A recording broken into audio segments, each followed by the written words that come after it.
আসসালামু আলাইকুম সবাইকে। আজকে আমি আপনাদের উত্তরবঙ্গের খুবই ফেমাস একটা রেসিপি দেখাবো, আর এটা হচ্ছে ডিম ভেজে আলুর ঝোল। আশা করি রেসিপিটা আপনাদের কাছে অনেক বেশি ভালো লাগবে। তো চলুন দেখে নেওয়া যাক।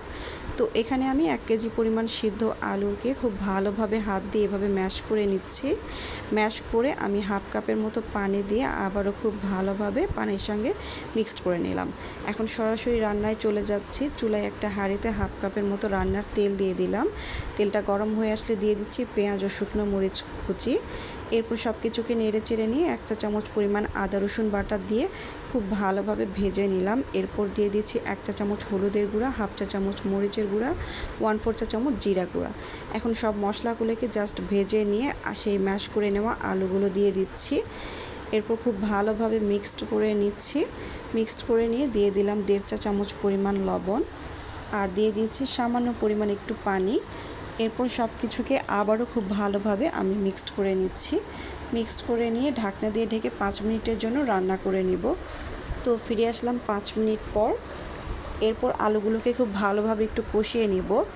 কষিয়ে নেওয়া হয়ে গেলে আমি প্রয়োজন মতো ঝোলের জন্য পানি দিয়ে দিচ্ছি। আপনারা আপনাদের প্রয়োজন মতো ঝোলের পানি এখানে ব্যবহার করবেন।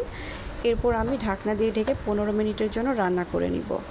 তো এদিকে রান্নাটা হতে থাক, আমরা এখন ডিম ভেজে নিব। এই জন্য একটা ফ্রাই প্যানে 3 চা চামচ পরিমাণ রান্নার তেল নিয়ে নিয়েছি, আর এখানে 2টা ডিম আর পেঁয়াজ কুচি নিয়ে নিয়েছি। এরপর এক্ষেত্রে 1/4 চা চামচ পরিমাণ লবণ দিয়ে খুব ভালোভাবে ডিমটা ফেটিয়ে ফ্রাই প্যানের মধ্যে দিয়ে দিলাম। এরপর ফ্রাই প্যানটাকে এভাবে ঘুরিয়ে একটু চারিদিকে ডিমগুলোকে বিছিয়ে নিচ্ছি। তো নিচে একটু হয়ে গেলে আমরা এভাবে ভাজ করে নিব ডিমটা। তো ডিমটা ভাজ করে নিয়ে 2 সাইডটা সুন্দর করে একটু গোল্ডেন ব্রাউন করে ভেজে নিচ্ছি। তো ভেজে নেওয়ার পর আমি এভাবে একটু ছোট ছোট করে টুকরো করে কেটে নিলাম, এতে করে দেখতে সুন্দর দেখাবে।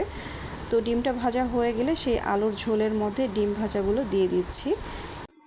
এখন সব কিছুকে খুব ভালোভাবে একটু মিক্সড করে নিয়ে ঢাকনা দিয়ে ঢেকে আরও 15 মিনিটের জন্য রান্না করে নিব। তো ফিরে আসলাম 15 মিনিট পর। আমাদের রান্নাটা কিন্তু হয়ে গিয়েছে।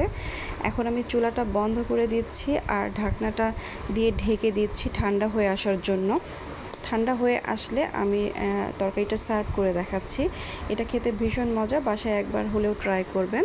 আর আমাদের রেসিপিগুলো ভালো লেগে থাকলে আমাদের চ্যানেলটি সাবস্ক্রাইব করে আমাদের পাশে থাকবেন। আজকের মতো এখানেই বিদায় নিচ্ছি। সবাই খুব ভালো থাকবেন। আল্লাহ হাফেজ।